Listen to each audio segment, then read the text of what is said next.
கட்சிக்குள் இருந்த மூத்த நிர்வாகிகள் மற்றும் நீண்டகால தொண்டர்களுக்கு உரிய முக்கியத்துவம் வழங்கப்படாததும் தோல்விக்கான காரணங்களில் ஒன்றாக சுட்டிக்காட்டப்பட்டுள்ளதாக கூறப்படுகிறது.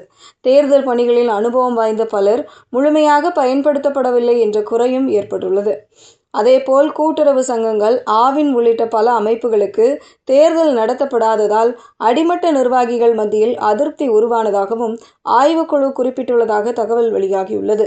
மேலும் அறநிலையத்துறையின் சில நியமனங்கள் தொடர்பாக கட்சிக்குள் இருந்த அதிருப்தியும் தேர்தல் நேரத்தில் வெளிப்பட்டதாக கூறப்படுகிறது.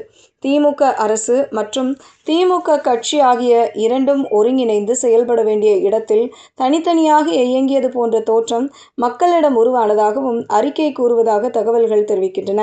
இதனால் அரசின் சாதனைகள் வாக்குகளாக மாறாமல் போனதாகவும் நிலையான ஆதரவு வாக்காளர்களை உருவாக்க முடியாமல் போனதாகவும் ஆய்வுக்குழு கருத்து தெரிவித்துள்ளதாக கூறப்படுகிறது.